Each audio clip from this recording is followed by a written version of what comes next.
zweite Tagestour in den französischen Seealpen.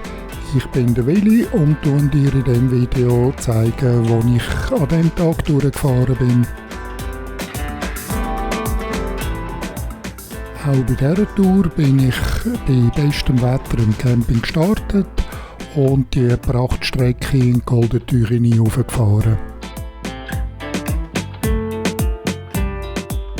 Das Mal bin ich aber auf der Passhöhe nicht nach rechts und dann Richtung Pollen gefahren, wie am Tag voran, sondern Richtung Le Guéram nach links.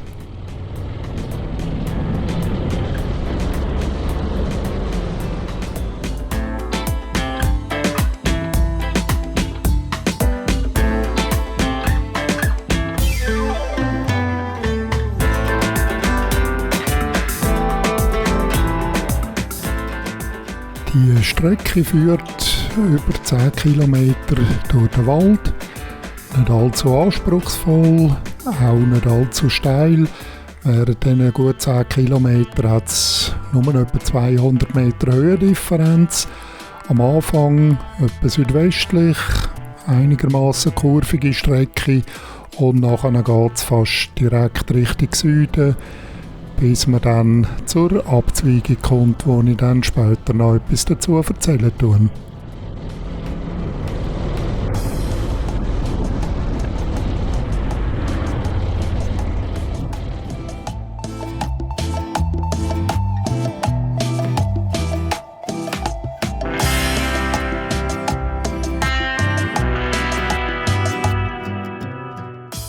Die Bremsspur kann sicher vortrefflich als Beispiel für eine Aussage von Walter Röhrl genommen werden. Wenn du den Baum siehst, wo du reingefahren bist, dann nachher hat es untersteuert. Wenn du nur hörst krachen, dann war es übersteuern gewesen.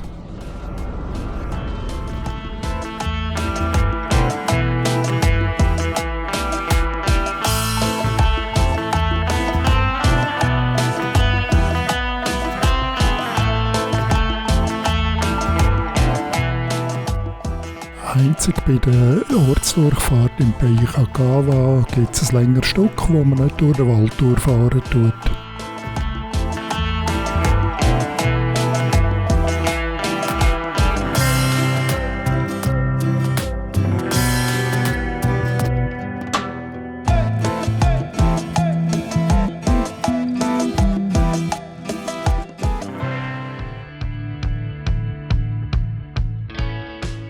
An dieser Kreuzung bin ich am Vortag bereits schon vorbeigekommen. Damals von rechts her die Route Lotillon durch und nach links Richtung Le Guéram. Jetzt fahre ich gerade direkt und die Route ist ja eine super Strecke. Viele Haarnadeln und eine wunderbare Aussicht das Tal durchab.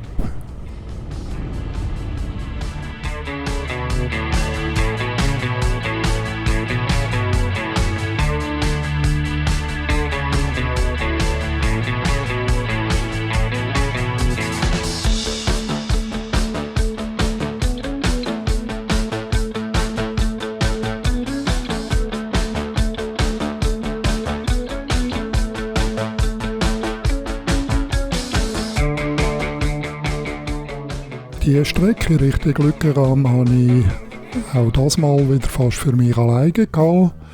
Hier habe ich dann noch kurz Zeit genommen, um einen Videoschwenk vom Dorf zu machen, bevor ich dann weitergefahren bin, darauf wieder zum Col de Porte, wo ich am Tag voran bereits schon in die Gegenrichtung gefahren bin.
Im Vortagesvideo habe ich ja die Strecke ein bisschen abwertend als Abkürzung zwischen Goldenbucht und Lückenraum bezeichnet. Aber das ist keineswegs so, dass das eine einfache Strecke wäre. Es ist also auch eine Hammerstrecke.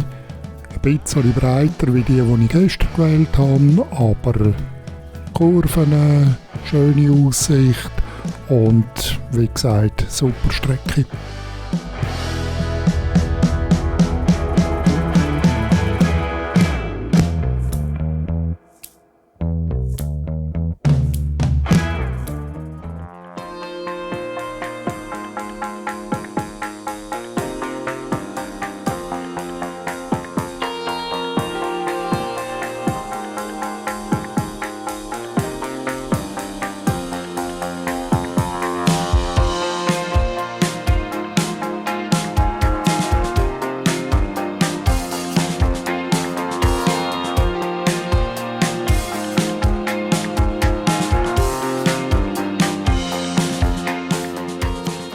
Die Strecke über den Goldenbucht führt Richtung Nordosten ins Val de Vésubie. Auch das eine wunderschöne Strecke, kaum Verkehr, eigentlich recht gute Strassenqualität für das, dass es doch eine Nebenstrasse ist.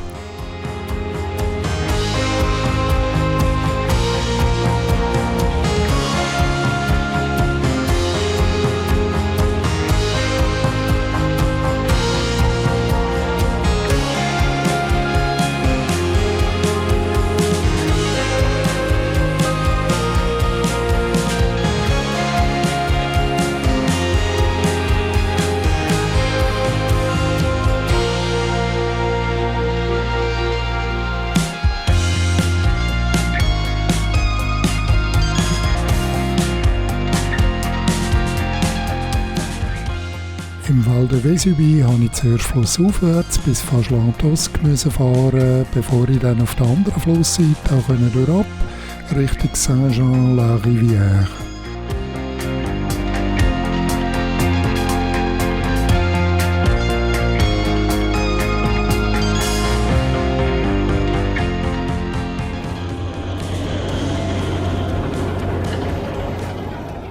Die Baustelle zeige ich also nicht etwa aus Mitleid mit den Bauarbeitern, die bei 30 Grad in dem Staub arbeiten müssen, sondern weil im ganzen Video immer wieder ein Dreck auf der Linse ist. Ja, ich hätte wissen, dass das ja passieren kann.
Nach vielen Kurven und über 500 Höhenmeter führt die M32 dann durch Rüttel.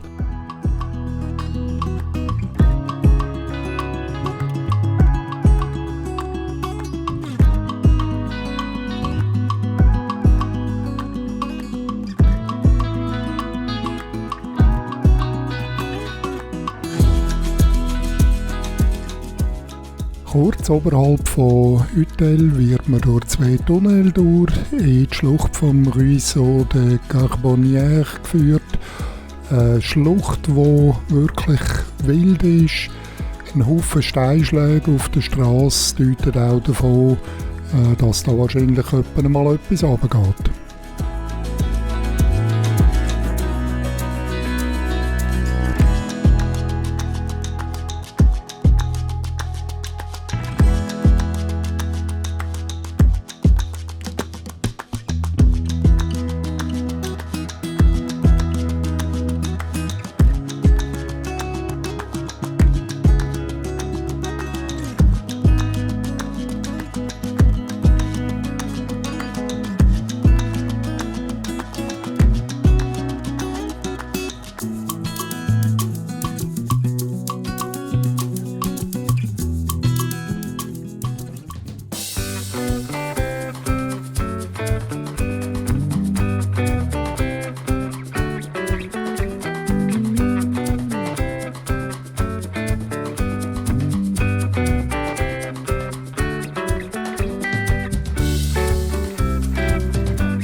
Auf dieser Strecke durch die Schlucht startet man nach dem Tunnel bei etwa 850 Meter, kommt dann runter bis 470 und fährt dann wieder rauf bei La Tour-sur-Tane bei etwa 620 Meter über Meer.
Von La Tour fährt man auf einer gut ausgebauten, kurvigen Strasse runter ins Tal vom Diné.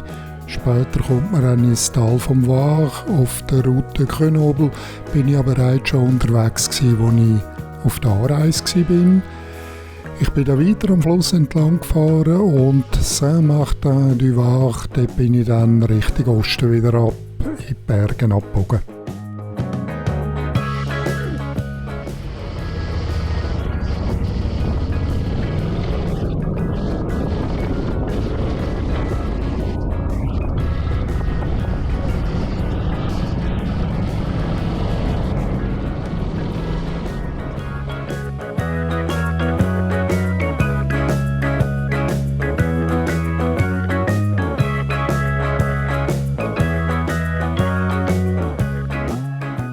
Die Bergstrecke ist sicher kein Hochgebirgspass, aber ist wunderschön in der Landschaft hinein und die Aussicht ist natürlich phänomenal, bei dem Wetter sowieso. Col de Châteauneuf-de-Comte hat mich, wie es der Name schon andeutet, Richtung Comte geführt.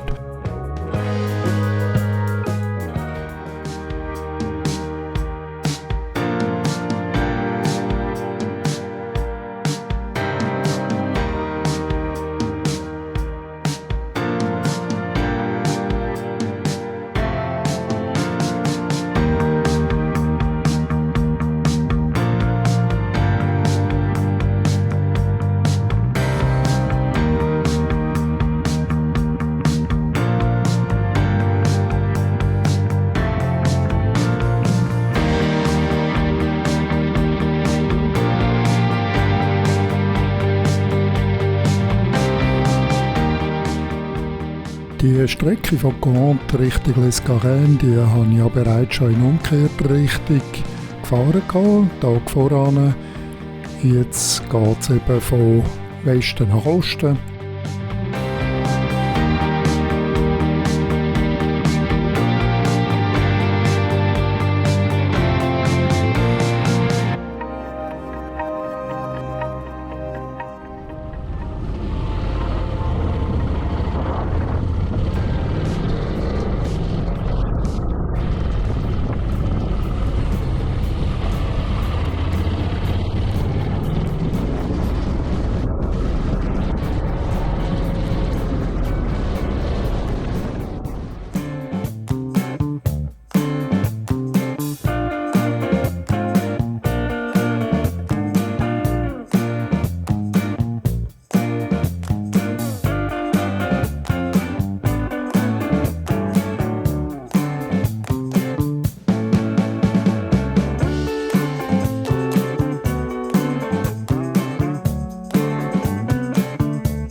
Das Mal bin ich dann bei dem Kreisel kurz vor Les Garennes halt eben nicht links Richtung Les Garennes gefahren, sondern Richtung Süden auf der Route du Col de Nice.